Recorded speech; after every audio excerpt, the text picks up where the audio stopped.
میں عامر سے محبت کرتی تھی پر وہ غریب تھا، اس لیے میرے گھر والے میری شادی اونچے خاندان میں کرنے لگے تو میں نے بھاگ کر عامر سے شادی کر لی۔ ہم ایک ساتھ غربت میں بھی بہت خوش تھے۔ جب ہمارا ایک بیٹا ہوا اور پھر ایک دن خبر آئی عامر کا انتقال ہو گیا۔ میں بچے کو لے کر اپنے گھر واپس گئی تو گھر والوں نے ہمیں قبول نہ کیا۔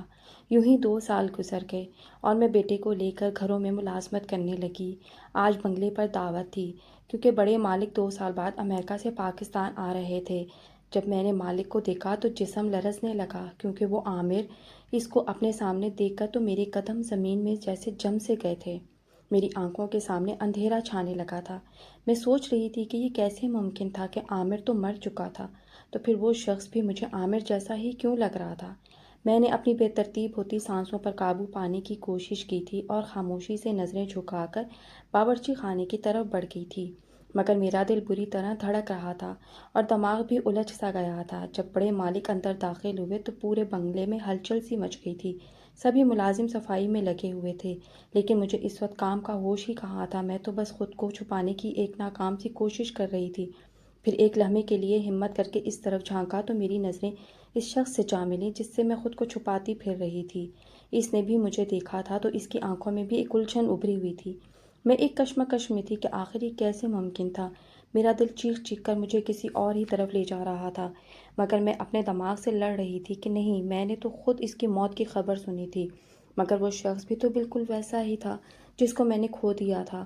وہ بھی مجھے دیکھ کر چند لمحے کے لیے رک سا گیا تھا مگر پھر آگے بڑھ گیا تھا۔ میں اچانک ہوش میں آئی تو باورچی خانے سے ایک ملازمہ کی آواز آ رہی تھی جو مجھے بلا رہی تھی، تو میں ہڑبڑا کر کام میں لگ گئی تھی، مگر میرا ذہن مسلسل اسی شخص کے بارے میں سوچ رہا تھا۔ اگر وہ عامر تھا تو ان 2 سالوں میں وہ کہاں تھا؟ اس نے کبھی پلٹ کر بھی میری خبر ہی نہ لی تھی، اور اگر وہ عامر نہیں تھا تو یہ کیسے ممکن تھا کہ دنیا میں ایک ہی شکل اور قد کاٹ کے 2 انسان تھے؟ اسی کشمکش میں دعوت شروع ہو گئی تھی۔ سب مہمان کھانے میں مصروف ہو گئے تھے۔ میں خاموشی سے بنگلے کے کونے میں کھڑی اپنے ذہن میں آتی ہزاروں سوچوں کو جھٹلا رہی تھی۔ ایک موقع ملا تو میں نے ایک بار پھر اس شخص کو نظر بچا کر دیکھا۔ وہ تو واقعی عامر جیسا تھا، مگر اس کا انداز، لباس اور گفتگو سب کچھ ہی تو میرے عامر سے مختلف تھا۔ جب دعوت ختم ہو گئی تو کھانے کے بعد میں میز صاف کر رہی تھی کہ اچانک کسی نے میرا نام لے کر مجھے بلایا تھا۔ میں نے کانپتے ہاتھوں سے اپنی چادر کو درست کیا تھا اور ڈرتے ڈرتے آہستہ سے سر اٹھایا تھا۔ وہ میرے بالکل سامنے کھڑا تھا، وہی آنکھیں، وہی چہرہ، مگر اس کے انداز میں ایک اجنبیت تھی۔ وہ مجھ سے پوچھنے لگا تھا کہ کیا میں اس کو جانتی ہوں؟ اس کا سوال سن کر میرا دماغ سن ہو گیا تھا۔ میں سوچنے لگی تھی کہ اگر وہ عامر ہوتا تو وہ کبھی بھی مجھ سے ایسا سوال نہ کرتا، کیونکہ وہ تو مجھے جان سے زیادہ چاہتا تھا۔ تب مجھے یقین ہو گیا تھا کہ وہ سب میرا وہم ہی تھا، وہ میرا عامر تو ہو ہی نہیں سکتا تھا۔ کیا تمہارا نام مہوش ہے؟ جب اس نے مجھ سے یہ سوال پوچھا تو میرے دل کی دھڑکن رکنے لگی تھی۔ یہ کیسا مذاق تھا؟ کیا میری آنکھیں دھوکہ کھا رہی تھیں یا قسمت میرے ساتھ ایک اور کھیل کھیل رہی تھی؟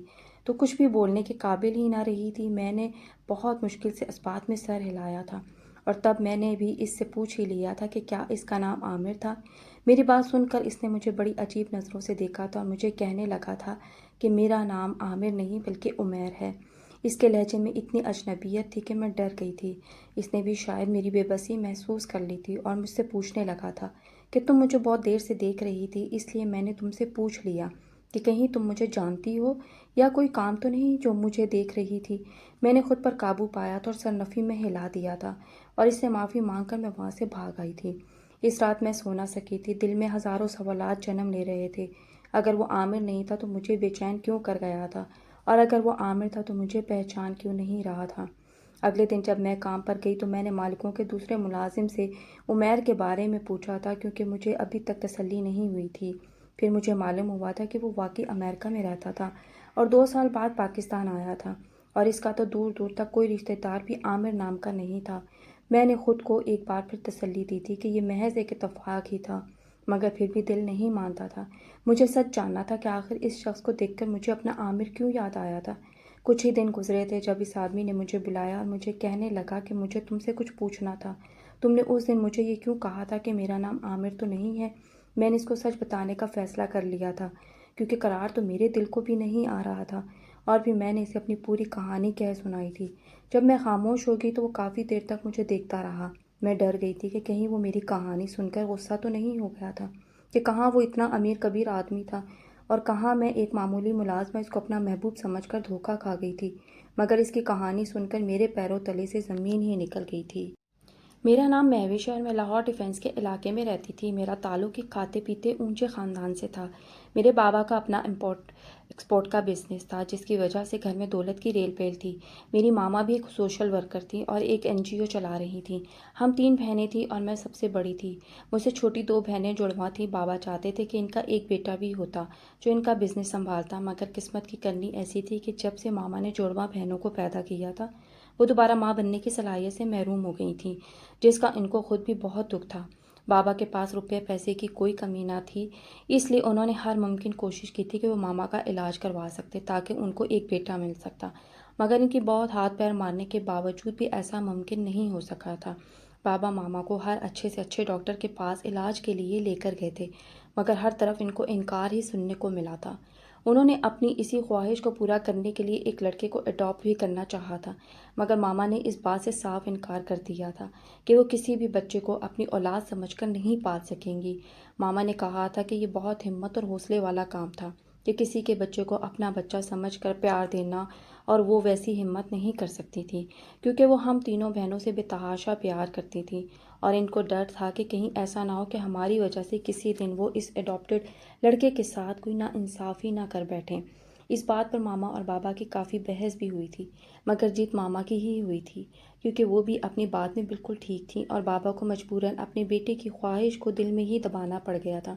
بابا نے بے شک اپنے بیٹے والی خواہش چھوڑ دی تھی، لیکن وہ تب سے ہی یہ ارادہ کر چکے تھے کہ وہ مجھے ہی اپنا بیٹا بنائیں گے اور اپنا سارا بزنس میرے حوالے کر دیں گے۔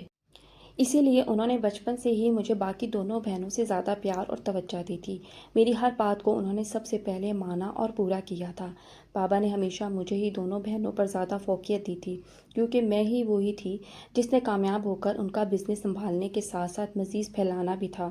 مجھے بھی اس بات پر بہت فخر محسوس ہوتا تھا کہ بابا سب سے زیادہ مجھ سے پیار کرتے تھے اور مجھے ہی زیادہ اہمیت دیتے تھے۔ اسی وجہ سے بابا نے مجھے شروع سے ہی اپنے ساتھ بزنس میٹنگز میں لے جانا شروع کر دیا تھا۔ وہ مجھے چھوٹی چھوٹی چیزیں سکھاتے تھے، جیسے کہ بزنس کے معاملات کیسے طے کیے جاتے ہیں، مارکیٹ کے اتار چڑھاؤ پر نظر کیسے رکھی جاتی ہے اور کس طرح ایک اچھا معاہدہ کیا جاتا ہے۔ میں نے بچپن ہی سے ان کی باتوں پر غور کرنا شروع کر دیا تھا، اور جب میں نے گریجویشن مکمل کر لی تو بابا نے مجھے لندن بھیج دیا تاکہ میں بزنس کے متعلق مزید معلومات حاصل کر سکوں۔ ماما تب پہلی بار بابا سے کہنے لگی تھی کہ انہوں نے مجھے کچھ زیادہ ہی سر پر چڑھا لیا تھا کیونکہ وہ میری ہر ضد اور ہر خواہش پوری کرتے تھے۔ ماما کا خیال تھا کہ میری پڑھائی مکمل ہونے کے بعد وہ عام لڑکیوں کی طرح میری بھی شادی کر کے مجھے اپنے گھر کا کر دیتے، مگر بابا تو میرے بارے میں کچھ اور ہی سوچ کر بیٹھے تھے۔ وہ مجھے ملک کی سب سے نامور بزنس وومین بنانا چاہتے تھے۔ میں بھی ان کا خواب اور ان کی خواہش پوری کرنے کے لیے دل سے محنت کر رہی تھی، مگر میں نہیں جانتی تھی کہ بابا اپنی خواہش میں اس حد تک سنجیدہ تھے کہ ان کو میری اپنی زندگی کی خوشی کی بھی کوئی پرواہ ہی نہیں تھی، اور اس بات کا اندازہ ہوتے ہوتے مجھے بہت دیر لگ گئی تھی۔ کاش مجھے اس بات کا اندازہ پہلے ہو گیا ہوتا کہ بابا کو صرف اور صرف اپنے بزنس سے ہی غرض تھی، اور اپنے بزنس کے سامنے ان کو اپنی سب سے لاڈلی بیٹی کی خوشی بھی نظر نہیں آئی تھی۔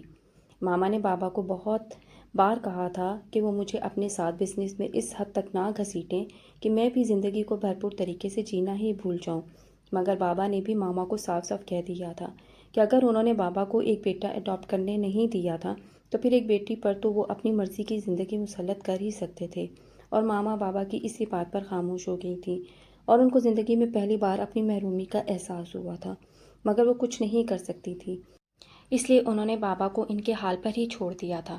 بابا بہت زیادہ ایکسائٹڈ تھے کہ وہ مجھے لندن بھیج رہے تھے، اور لندن سے واپس آنے کے بعد ان کا سارا بزنس میں ہی سنبھالنے والی تھی، مگر اس وقت کوئی بھی نہیں جانتا تھا کہ لندن جانے کے بعد نہ صرف میری بلکہ ہم سب کی زندگی بہت بدلنے والی تھی۔ جب بابا نے مجھے لندن بھیج دیا تو میں لندن کی رنگینیوں میں ایک دم سے کھو گئی تھی۔ مجھے محسوس ہونے لگا تھا کہ میں صرف بزنس میں ہی گم ہو کر رہ گئی تھی اور باقی زندگی جینا جیسے بھول ہی چکی تھی، مگر مجھے بہت جلد یہ یاد آ گیا تھا کہ بابا نے مجھے لندن صرف اور صرف کچھ وقت کے لیے ہی تو بھیجا تھا، اور اس کے بعد واپس جا کر مجھے سارا بزنس سنبھالنا تھا۔ میں نے لندن میں جتنا بھی وقت گزارا، میں صرف یہ چاہتی تھی کہ اس وقت کو بھرپور طریقے سے انجوائے کر سکوں۔ اور تبھی میری ملاقات عامر سے ہوئی تھی۔ وہ بھی بزنس کے سلسلے میں ہی لندن آیا ہوا تھا اور لندن سے واپس جا کر اپنا بزنس شروع کرنا چاہتا تھا۔ عامر میں اور مجھ میں صرف اس بات کا فرق تھا کہ وہ ابھی اپنا بزنس شروع کرنے والا تھا، جبکہ میں اپنے بابا کے بزنس کو مزید آگے بڑھانا اور پھیلانا چاہتی تھی۔ میری اور عامر کی ملاقات ایک بزنس میٹنگ میں ہی ہوئی تھی اور مجھے اس بات کرنے کا انداز بہت اچھا لگا تھا۔ اس کے علاوہ وہ ایک سلجھا ہوا اور ذہین لڑکا تھا۔ مجھے شروع سے ہی اچھی چیزوں کی اور اچھے انسانوں کی پہچان تھی، اس لیے میں جان گئی تھی کہ عامر کا انتخاب میرے لیے بہت مناسب تھا۔ رفتہ رفتہ ہم دونوں مختلف میٹنگز میں ملنے لگے تھے اور ہماری دوستی ہو گئی تھی۔ تب عامر نے مجھے اپنے بارے میں سب کچھ بتایا تھا کہ وہ ایک متوسط گھرانے سے ایک عام سا لڑکا تھا، جبکہ مجھے تو وہ عام بالکل بھی نہیں لگا تھا۔ میرے لیے تو وہ بہت خاص بن گیا تھا اور مجھے اس کے ساتھ وقت گزارنا بہت اچھا لگنے لگا تھا۔ عامر اپنی ماں کا اکلوتا سہارا تھا اور وہ اپنے پیروں پر کھڑا ہو کر خود کچھ کرنا چاہتا تھا، اس لیے وہ لندن سے بزنس کی ڈگری لینے آیا تھا، مگر میرا دل چرا لے گیا تھا۔ ہم نے لندن میں جو دن اور جو شامیں گزاری تھیں وہ میری زندگی کی حسین ترین شامیں تھیں۔ میں عامر کی محبت میں اس حد تک گرفتار ہو چکی تھی کہ اس کے بغیر زندگی کا تصور بھی نہیں کر سکتی تھی۔ اس لیے میں ارادہ کر چکی تھی کہ جب میں پاکستان واپس جاؤں گی تو ماما بابا سے عامر کے بارے میں بات کروں گی تاکہ وہ اس کی اور میری زندگی ایک کر سکیں۔ مجھے پورا یقین تھا کہ بابا کو عامر بہت پسند آئے گا، کیونکہ وہ ایک بے حد ٹیلنٹڈ لڑکا تھا اور میں جانتی تھی کہ وہ بہت جلد ایک کامیاب بزنس مین بھی بن سکتا تھا، اور یہ سب دیکھتے ہوئے بابا کو ہمارے رشتے پر کوئی اعتراض نہیں ہونا چاہیے تھا۔ مگر میں بابا کے بارے میں غلط تھی، اور اس بات کا اندازہ مجھے اس وقت ہوا تھا جب میں نے بابا سے عامر کے بارے میں بات کی تھی۔ میں نے بابا کو عامر کے بارے میں اور اس کی فیملی کے بارے میں، اس کے بزنس پلاننگ کے بارے میں سب کچھ بتا دیا تھا۔ مجھے لگا تھا کہ بابا عامر کے بارے میں اس کی بزنس کرنے کی خواہش کو سن کر بہت خوش ہوں گے اور میری پسند کی تعریف کریں گے، مگر بابا تو عامر کے بارے میں سن کر ایک دم سے بھڑک اٹھے تھے اور مجھے کہنے لگے تھے کہ کیا مجھے پوری دنیا میں ایک وہی غریب لڑکا ملا تھا محبت کرنے کے لیے۔ مجھے پہلے تو یقین ہی نہیں آیا تھا کہ بابا عامر کے بارے میں ایسا کچھ کہہ سکتے تھے، مگر جب مجھے اندازہ ہو گیا کہ ان کے سامنے سب سے بڑا فرق تو یہ تھا کہ عامر کا بیک گراؤنڈ ان کے بیک گراؤنڈ سے میچ نہیں ہوا تھا۔ ان کو وہ ایک چھوٹے سے اور نیچ گھرانے کا ایک عام سا لڑکا ہی لگا تھا، اس لیے تو انہوں نے عامر سے ملنے تک سے بھی صاف انکار کر دیا تھا۔ میں نے بابا کو سمجھانے کی بہت کوشش کی تھی کہ عامر ایک اچھا اور ذہین لڑکا تھا، اور ان سب سے بڑھ کر وہ مجھے ٹوٹ کر چاہتا تھا اور میرے ساتھ اپنی ساری زندگی گزارنا چاہتا تھا۔ مگر بابا نے بھی میرا منہ یہ کہہ کر بند کر دیا تھا کہ انہوں نے اپنی ساری زندگی مجھ پر صرف اس لیے برباد نہیں کی تھی کہ ایک دن میں ان کے سامنے کسی عام سے لڑکے کو لا کر کھڑا کر دوں گی اور ان کی بزنس کی خواہش کو کہیں چھوڑ دوں گی۔ میں نے بابا کو ہر طرح سے یقین دلایا تھا کہ میں ان کے بزنس کو ضرور سنبھالوں گی، بلکہ میرے ساتھ ساتھ عامر بھی ان کے بزنس کو پھیلانے میں مدد کرے گا اور ہم کم وقت میں زیادہ پروفٹ کر سکیں گے۔ مگر میری یہ بات سنتے ہی بابا نے مجھے ایک زوردار تھپڑ جوڑ دیا تھا کہ میں ایسا سوچنے کی ہمت بھی کیسے کر سکتی تھی کہ وہ ایک نیچ انسان ان کا بزنس اپنے ہاتھوں میں لے گا۔ مجھے تو یقین ہی نہیں ہوا تھا کہ بابا اتنی سی بات کے لیے مجھ پر ہاتھ ہی اٹھا دیں گے۔ انہوں نے تو ساری زندگی کبھی مجھ سے اونچی آواز میں بات تک نہیں کی تھی، اور جب میں نے ان کے سامنے اپنی پسند کا اظہار کیا تو ان کو فیملی بیک گراؤنڈ یاد آ گیا تھا۔ ان کو تو صرف اور صرف اس بات کی پرواہ تھی کہ لوگ کیا کہیں گے کہ میں نے ایک غریب لڑکے کے ساتھ شادی کر لی تھی۔ اس وقت ماما نے بھی بابا کو سمجھانا چاہا تھا کہ وہ میری بات مان لیتے، کیونکہ ماما جانتی تھی کہ اگر بابا ضد کر سکتے تھے تو میں بھی انہی کی بیٹی تھی اور تھی بھی سب سے لاڈلی، تو میرا غصہ اور ضد بھی انہی پر ہی گئے تھے۔ مگر بابا اپنی بات پر قائم رہے تھے کہ اگر مجھے عامر کے ساتھ زندگی گزارنی تھی تو مجھے ان کا لائف اسٹائل چھوڑنا ہی ہوگا۔ یہ بات سن کر تو میں شاکڈ رہ گئی تھی۔ ان کی اس بات کا مطلب تو صاف تھا کہ وہ مجھے سیدھا اپنی زندگی اور گھر سے نکالنے کی بات کر رہے تھے، کیونکہ عامر کو تو میں کسی صورت بھی چھوڑ نہیں سکتی تھی۔ عامر ہی تو تھا جس کے ساتھ رہ کر میں نے جینا سیکھا تھا، وہی تو تھا جس نے مجھے بتایا تھا کہ زندگی میں سفید صفوں کے علاوہ اور بھی بہت سے رنگ ہوتے ہیں جن کو ہم اپنی مرضی سے جہاں چاہیں بھر سکتے ہیں۔ اگر وہ میری زندگی میں نہ آتا تو میری زندگی تو بزنس کی بلیک اینڈ وائٹ فائلز میں ہی الجھ کر رہ جاتی۔ میرے لیے وہ بہت مشکل لمحہ تھا۔ میں اپنے ماما بابا کو چھوڑ نہیں سکتی تھی، انہوں نے مجھے زندگی میں آگے بڑھنا سکھایا تھا، مگر دوسری طرف عامر بھی تو تھا جس نے مجھے زندگی کو گزارنا نہیں بلکہ جینا سکھایا تھا۔ آخر میں نے اس وقت اپنی زندگی کا سب سے مشکل فیصلہ لے لیا تھا، اور وہ تھا عامر کے ساتھ رنگوں بھری زندگی کو جینا۔ بابا نے مجھے بہت دھمکایا تھا کہ عامر مجھے زندگی کی وہ ساری آسائشیں نہیں دے سکتا تھا جو بابا مجھے دیتے آئے تھے، مگر مجھے ان آسائشوں کی کوئی پرواہ ہی نہیں تھی۔ جن میں زندگی کا کوئی مزہ ہی نہیں تھا۔ بابا کے گھر میں بے شک مجھے ہر آسائش اور ہر سہولت ملی تھی، مگر جو مزہ مجھے عامر کے ساتھ لندن میں رہ کر زندگی گزارنے کا آیا تھا وہ ان آسائشوں میں کہیں بہتر تھی۔ ماما نے بھی مجھے روکنے کی اور بابا کو منانے کی بہت کوشش کی تھی، مگر بابا کو اس وقت صرف اور صرف لوگوں کی پرواہ تھی کہ لوگ ان کو طرح طرح کی باتیں سنائیں گے کہ ان کی بیٹی نے کس طرح ایک غریب گھر کے لڑکے کو اتنی بڑی اور امیر فیملی کا داماد بنا دیا تھا۔ بابا نے مجھے اب میری بہنوں کے حوالے سے بھی ڈرانے کی کوشش کی تھی کہ اگر میں ہی بغاوت پر اتر جاؤں گی تو میری چھوٹی بہنوں پر اس کا کیا اثر ہوگا، وہ بھی کل کو ایسے ارے غیرے کو لا کر گھر میں بٹھا دیں گی۔ مگر میں جانتی تھی کہ ان دونوں میں میرے جتنی ہمت اور طاقت نہیں تھی۔ وہ تو بابا کی مرضی کے بغیر اپنی زندگی کا کوئی فیصلہ نہیں کر سکتی تھیں، وہ تو صرف میں ہی تھی جس کے شوق اور جس کی پسند سب سے زیادہ نرالی تھی۔ عامر نے بھی مجھے سمجھانے کی کوشش کی تھی کہ میں اس کے لیے اپنے ماما بابا کو نہ چھوڑوں اور ان کے پسند کے مطابق جہاں وہ کہتے ہیں وہاں پر شادی کر لوں، مگر میں عامر کے بغیر زندہ نہیں رہ سکتی تھی۔ میں تو اسی سے بے حد محبت کرتی تھی، اس لیے میں نے عامر کے لیے اپنے ماما بابا کا وہ گھر چھوڑ دیا تھا جس میں میں نے اپنی ساری زندگی بابا کی خواہش کو پورا کرنے کے لیے گزار دی تھی۔ بابا کا وہ بڑا سا گھر چھوڑتے ہوئے مجھے دکھ ضرور ہوا تھا، مگر میرے دل میں کہیں نہ کہیں یہ امید باقی تھی کہ ایک نہ ایک دن جب عامر کامیاب بزنس مین بن جائے گا تو بابا مجھے ضرور معاف کر دیں گے اور میرے ساتھ ساتھ عامر کو بھی اپنا لیں گے اور میں دوبارہ سے اپنے اس گھر میں عامر کے ساتھ واپس آ جاؤں گی۔ مگر یہ میری بہت بڑی غلط فہمی تھی، میں نہیں جانتی تھی کہ آگے میرے ساتھ زندگی میں کیا ہونے والا تھا۔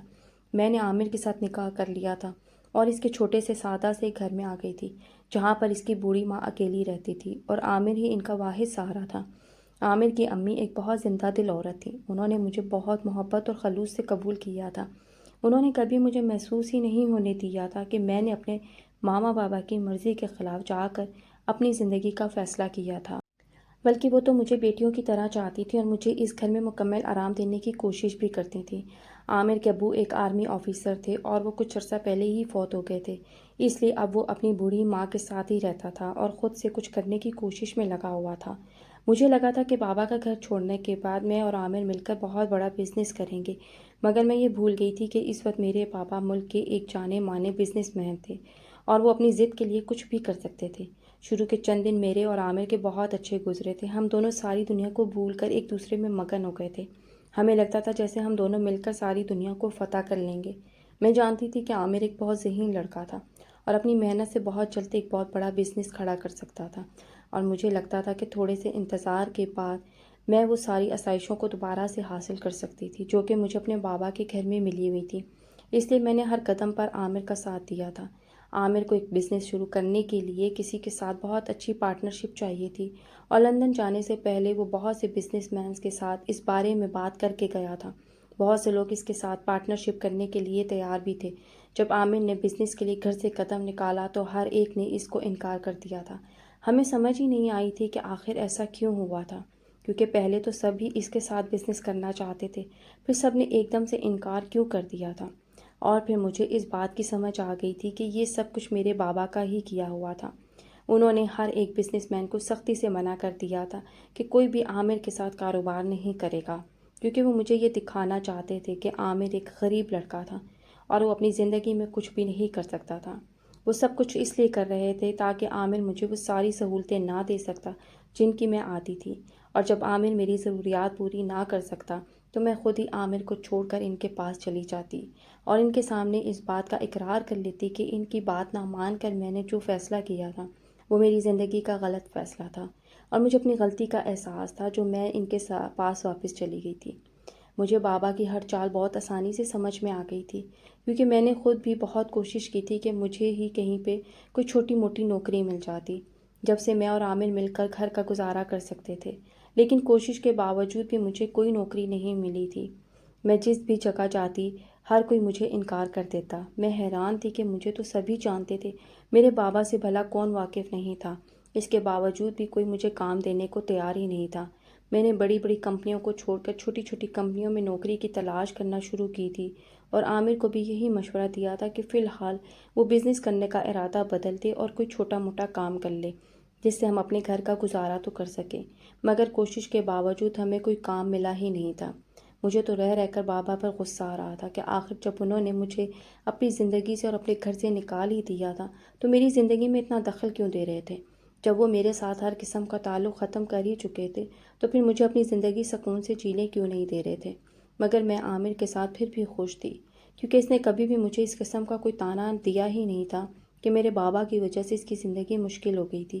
میں تو ایک عالی شان زندگی گزار کر آئی تھی، مگر عامر کے ساتھ میں نے جس زندگی کی شروعات کی تھی میرے لیے وہ بھی پہلے کی زندگی سے بہتر تھی، کیونکہ عامر مجھے ٹوٹ کر چاہتا تھا اور اس سے جتنا ہو سکتا تھا وہ میری خواہشات اور ضرورتوں کو پورا کیا کرتا تھا۔ جب ہمیں کہیں پر بھی کوئی کام نہیں ملا تھا تب عامر نے تھک ہار کر محنت والے کام کرنا شروع کر دیے تھے۔ وہ کبھی کسی اسٹور پر سیلز مین کا کام کرتا اور کبھی کسی جگہ چوکیداری کا کام کرنے لگ جاتا۔ اس کو جہاں پر بھی جو کام ملتا وہ 2 وقت کی روٹی کے لیے ہر کام میں کرنے کے لیے تیار رہتا تھا، کیونکہ میں اس کے ساتھ تھی اور مجھے بھی اس کے سوا اور کچھ نہیں چاہیے تھا۔ ہماری زندگی خوشیوں سے بھری ہوئی تھی۔ بے شک ہمارے حالات دن بدن خراب ہوتے جا رہے تھے، مگر ہم ایک دوسرے کے ساتھ بہت خوش تھے اور اتنا کما لیتے تھے کہ 2 وقت کی روٹی کھا سکتے تھے۔ تبھی میری زندگی میں ایک نئی خوشی شامل ہو گئی تھی جب شادی کے 1 سال بعد ہم دونوں کے یہاں ایک بیٹا پیدا ہوا تھا۔ اس ننھے سے علی شیر کو پا کر میں اور عامر بہت زیادہ خوش تھے۔ ہم بے شک غربت کی زندگی گزار رہے تھے، مگر ہم دونوں ہر حال میں خوش تھے، کیونکہ ہم دونوں ایک دوسرے کو ٹوٹ کر چاہتے تھے اور مجھے یہ یقین تھا کہ ایک نہ ایک دن ہم دونوں بابا کو منانے میں کامیاب ہو ہی جائیں گے۔ آخر میں ان کی سگی بیٹی تھی، وہ کب تک مجھ پر اتنا ظلم ڈھا سکتے تھے؟ ایک نہ ایک دن تو وہ مجھے بے بس دیکھ کر مان ہی جاتے اور مجھے اور عامر کو قبول کر لیتے۔ جب علی شیر کچھ بڑا ہوا تب میری زندگی میں ایک نیا طوفان آ گیا تھا جس کے بارے میں نے کبھی سوچا ہی نہیں تھا۔ میں تو اپنی زندگی کو پہلے سے بہتر کرنے کے خواب دیکھ رہی تھی، مگر میں نہیں جانتی تھی کہ میری زندگی میرے مطابق چلنا بھول چکی تھی اور اب مجھے ایک نئی آزمائش میں ڈالنے والی تھی۔ اس روز میں کچن میں کھانے کی تیاری میں مصروف تھی جب مجھے خبر ملی تھی کہ عامر کا ایک بہت برا ایکسیڈنٹ ہوا تھا اور محلے کے ہی کچھ لوگوں نے آ کر مجھے بتایا تھا کہ عامر کو شدید زخمی حالت میں ایک ہسپتال لے جایا گیا تھا جہاں پر اس کی زندگی خطرے میں تھی۔ یہ خبر سن کر تو مجھے کوئی ہوش ہی نہیں رہا تھا۔ میں نے ننھے علی شیر کو اٹھایا اور عامر کی امی کو حوصلہ دیتے ہوئے ہسپتال چل پڑی تھی۔ میرا قدم قدم بھاری ہو رہا تھا، مجھے ایسے لگ رہا تھا جیسے میری ساری زندگی میری ہتھیلی سے کوئی کھینچ کر لے کے جا رہا ہے۔ جب میں ہسپتال پہنچی تھی تو تبھی ایک بری خبر میری منتظر تھی۔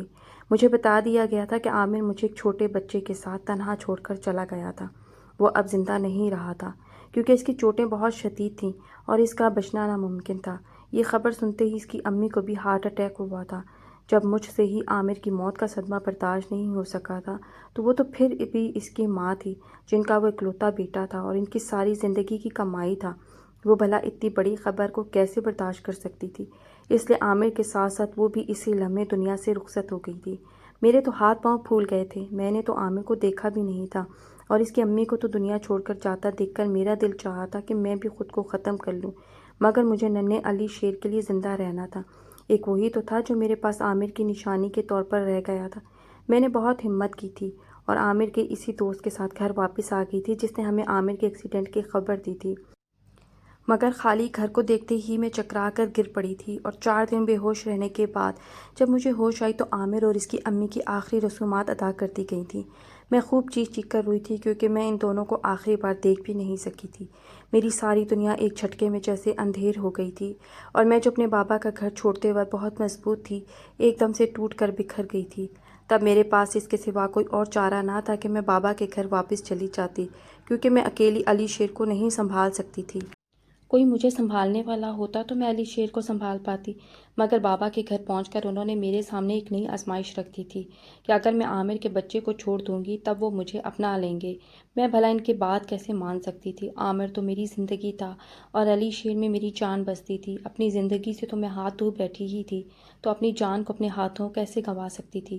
مجھے لگا تھا کہ بابا میری حالت دیکھ کر ہی مجھ پر رحم کر لیں گے، مگر انہوں نے تو مجھے گھر کے دروازے سے ہی نا امید لوٹا دیا تھا اور میں اپنی ننھی جان کو اپنے ساتھ لیے واپس اسی دہلیز پر آ گئی تھی جہاں میں نے عامر کے ساتھ مل کر حسین زندگی کے خواب دیکھے تھے، مگر ان کی بنیادیں مضبوط ہونے سے پہلے ہی وہ مجھے تنہا چھوڑ گیا تھا۔ میں اس خالی گھر میں کھڑی سوچتی رہی تھی کہ اب میں کیا کروں، کیونکہ عامر ہی تھا جو 2 وقت کی روٹی کے لیے محنت مشقت کرتا تھا۔ بات یہ نہیں تھی کہ میں محنت مشقت نہیں کر سکتی تھی، کر تو میں بھی کر سکتی تھی، مگر پھر علی شیر کو کون دیکھتا، اس کو کون سنبھالتا، میں اس کو کس کے پاس چھوڑتی، کس کے حوالے کر کے محنت کرتی۔ میرے پاس کوئی ایسا راستہ تھا ہی نہیں جس سے میں علی شیر کا مستقبل محفوظ کر سکتی۔ مجھے اس وقت لگا تھا جیسے میں ایک ظالم ماں بن رہی تھی جو اپنے بچے کو بوجھ سمجھنے لگ گئی تھی، کیونکہ میں مجبور ہو گئی تھی۔ مگر اس سے پہلے کہ میں کوئی غلط فیصلہ لیتی، مجھے عامر کے ہی ایک دوست نے ایک بڑی سی کالونی کے بارے میں بتایا تھا کہ اگر میں وہاں چلی جاؤں تو ہو سکتا تھا کہ مجھے ایسا کوئی کام مل جاتا جس سے میرا اور علی شیر کا گزارا ہو جاتا۔ میں نے علی شیر کو اپنی گود میں اٹھایا اور اس کالونی کی طرف چل پڑی تھی، کیونکہ مجھے علی شیر کے لیے زندہ رہنا تھا۔ اس معصوم کا تو ان سب میں کوئی قصور نہیں تھا جو کچھ بھی ہوا تھا۔ وہ ایک بہت بڑی کالونی تھی جہاں پر بڑے بڑے گھر بنے ہوئے تھے۔ ان گھروں کو دیکھ کر میری آنکھیں آنسوؤں سے بھر گئی تھیں، کیونکہ میرا بھی ایک ایسا ہی گھر تھا، مگر میں نے اپنے آنسو صاف کر لیے تھے، کیونکہ اب مجھے ان بڑے گھروں کی حسرت نہیں رہی تھی۔ وہ تو بہت پہلے دم توڑ چکی تھی۔ بہت مشکل سے مجھے اس کالونی کے کچھ بنگلوں پر ملازمہ کا کام ملا تھا۔ میرا دل ٹوٹ گیا تھا۔ میرے پاس اتنی بڑی بڑی ڈگریاں تھیں، میں ایک امیر بزنس مین کی بیٹی تھی، مگر اس کے باوجود دو وقت کی روٹی کے لیے مجھے انہی بنگلوں پر ملازمہ بننا پڑ رہا تھا، اور یہ سب صرف اور صرف میرے بابا کی وجہ سے ہوا تھا۔ مگر میں نے اپنے بیٹے کے لیے وہ سب بھی قبول کر لیا تھا جس کے بارے میں نے کبھی سوچا تک نہیں تھا۔ مجھے اس کالونی میں کام کرنے کا فائدہ یہ بھی ہوا تھا کہ اسی کالونی میں ملازموں کے لیے کچھ کوارٹرز بنے ہوئے تھے، اور جو ملازم دور سے آتے تھے وہ وہیں پر رہتے تھے۔ تب میں نے عامر کے گھر کو ہمیشہ کے لیے بند کر دیا تھا اور علی شیر کو لے کر وہاں پر ہی ایک کمرے والے چھوٹے سے سرونٹ کوارٹر میں رہنے لگی تھی۔ میرے لیے تو یہ کسی نعمت سے کم نہیں تھا، کیونکہ بہت عرصے کے بعد میں نے بے فکر ہو کر علی شیر اور اپنے لیے دو وقت کی روٹی کا انتظام کر لیا تھا، اور ساتھ ہی مجھے رہنے کے لیے ایک محفوظ مقام بھی مل گیا تھا۔ مجھے انہی سرونٹ کوارٹر میں رہتے ایک کے بعد 2 سال گزر گئے تھے، اور میں علی شیر کے ساتھ خوشی خوشی زندگی گزارنے لگی تھی۔ میں عامر کے بغیر رہنا سیکھ رہی تھی، مگر ایک روز میری آنکھوں کے سامنے میرا سارا ماضی ایک بار پھر سے تازہ ہو گیا تھا۔ اس روز ایک بنگلے پر دعوت تھی، کیونکہ اس بنگلے کا مالک واپس آ رہا تھا اور کالونی کے زیادہ تر ملازم وہاں پر ہی اکٹھے ہوئے تھے۔ میں بھی علی شیر کو باقی بچوں کے ساتھ کھیلتا چھوڑ کر اپنے کام میں لگ گئی تھی۔ مجھے اس کالونی میں 2 سال گزر گئے تھے، اس لیے آس پاس کے سب ملازموں سے میری الیک سلیک ہو گئی تھی، اور میں علی شیر کو باقی بچوں کے ساتھ کھیلنے کے لیے بھیج دیا کرتی تھی۔ سارے بنگلے میں ایک الگ ہی چہل قدمی تھی، کیونکہ آنے والے مالک کے استقبال کی تیاریاں عروج پر تھیں۔ مگر جب میں نے آنے والے مالک کو دیکھا تو میرے ہوش اڑ گئے تھے۔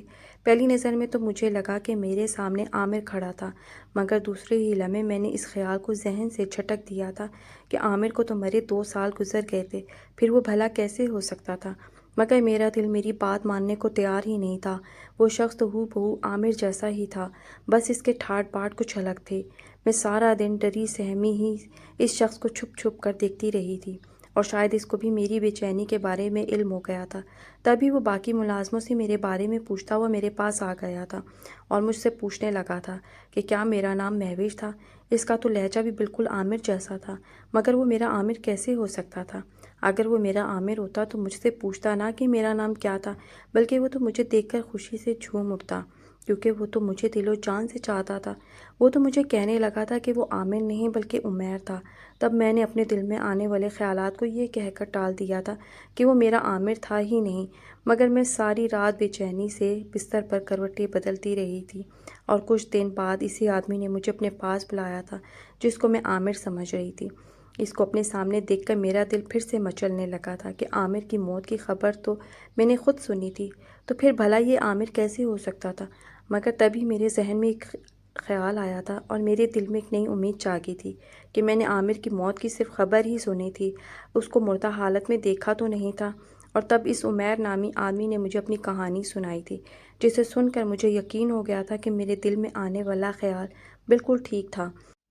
جو مجھے اپنا نام عمیر بتا رہا تھا، اس نے مجھے بتایا کہ 2 سال پہلے اس کے ساتھ ایک حادثہ ہوا تھا، جس کے بعد سے اس کو اپنے ماضی کا کچھ حصہ یاد نہیں رہا تھا، مگر جب اس کو ہوش آیا تو اس نے خود کو ایک بڑے امیر آدمی کے گھر میں دیکھا تھا۔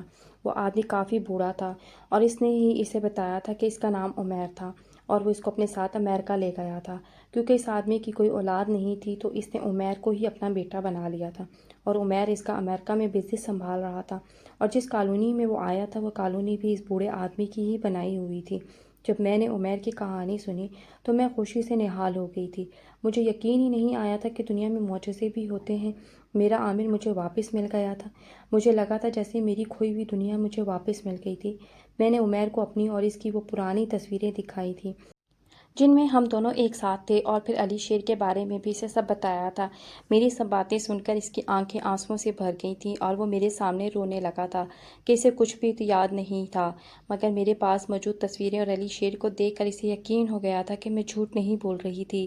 علی شیر کو گلے لگاتے میں نے محسوس کیا تھا کہ عمیر کے چہرے سے وہ اجنبیت چند لمحے کے لیے غائب ضرور ہوئی تھی جو میں نے پہلی نظر میں محسوس کی تھی۔